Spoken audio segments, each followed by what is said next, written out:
Wow, look at this lighting. Just a quick video to say you don't have to be the best at what you do to get a job. Okay? You do not have to be the best. And look at me. Look at this guy. I'm not the best at what I do. I'm a programmer. I'm try to be a leader at the company. I try to do those things, and I think I bring value. And the reason I know I think I bring value is because I get paid. But I constantly deal with, am I good enough? I do not have to be the best. I just have to be good enough that somebody wants to pay me to get something from what I can give them. Okay? Confession. I've been in Google coding interviews. I've made it to that level. I've made it to that level. And I've gotten hung up by Google interviewers. Hung up on. I was writing code. 2 guys hung up on me. No, it wasn't a drop connection. That's how Google does it, evidently. I've even been rejected before I got the interview. I was trying to be a little bit cool and separating. Let's just say I'm an iOS developer and I didn't have an iPhone for a while. Oh no, did I have an iPhone? I did. I had to. I know I did, but I carried around my flip phone or something. I know I had a flip phone, and this is after flip phones were kind of out and before they started coming back. In that weird pocket of time where it was weird to have a flip phone, I had one, and I did not have text on it. I didn't get texts. And it turns out the interviewer out of England, out of the UK, it was London, they wanted to use Teams, and that's Microsoft. And because Microsoft,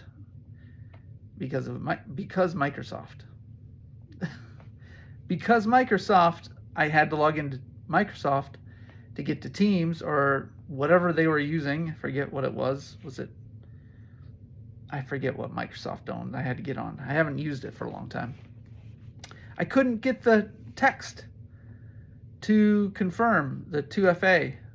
I couldn't do 2FA because I didn't receive texts. And I finally figured it out, got logged in somehow, workaround, and I was 30 seconds late. And I logged in to the video call. It wasn't even there. Look back on my emails. Sorry, you can't be late.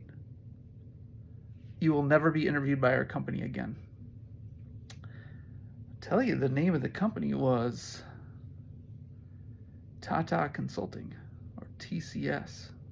So there you go, a little name drop there as well. Some of my favorite companies I've listed here. So anyway, I'm in the Midwest.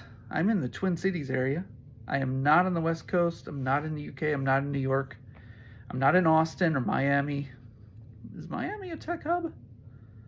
I don't think so. Let me know in the comments.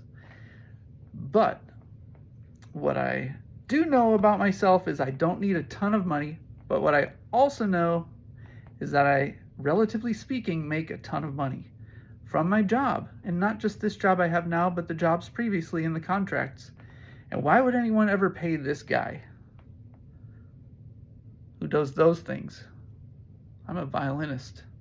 Why would they ever pay me? Because I figured out ways to help companies make their apps better or their websites better, and that's just the way it goes in business. People are going to pay you if they need you. So be humble, be thankful, but also take confidence and know you're not cheating people if they want to interview. You're not like sneaking in. You might feel like you're hacking in,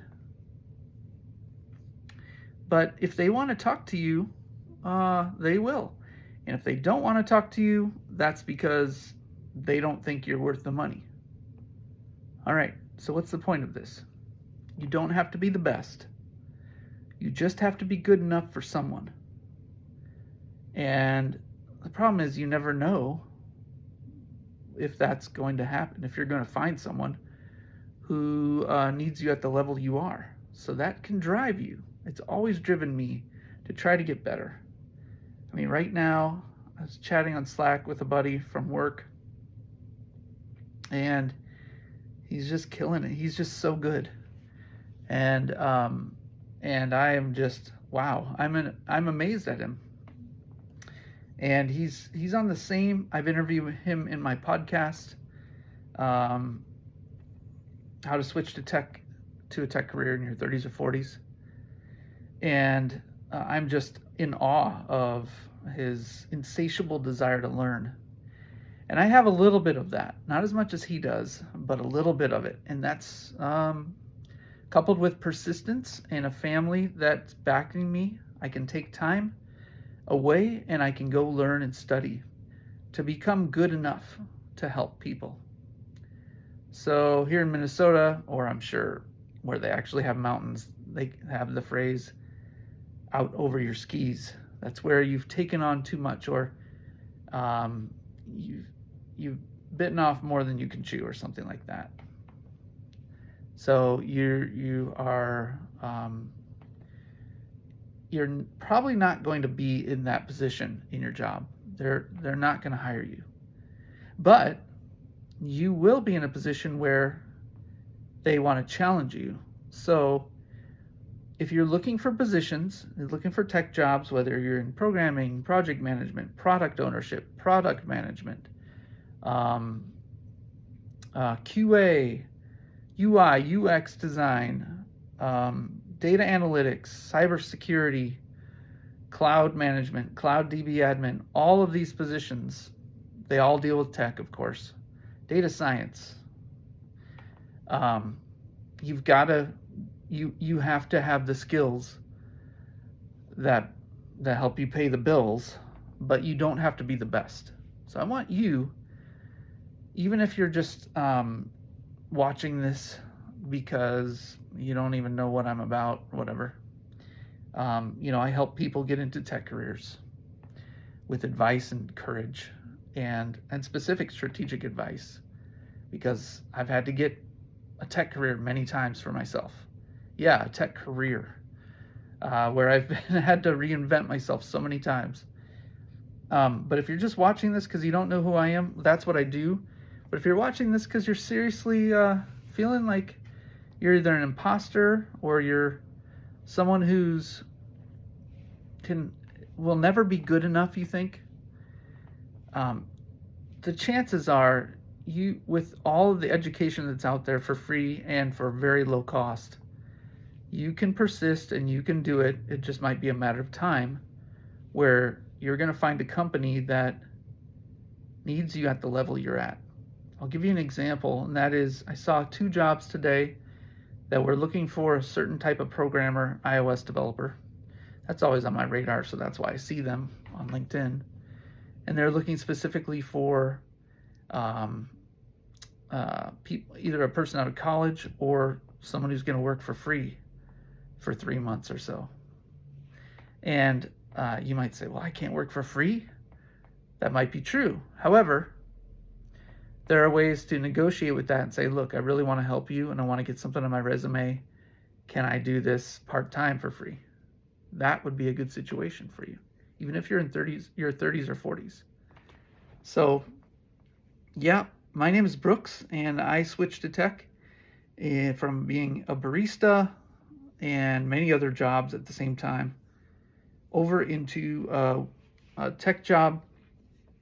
And I did it when I was in my mid-30s.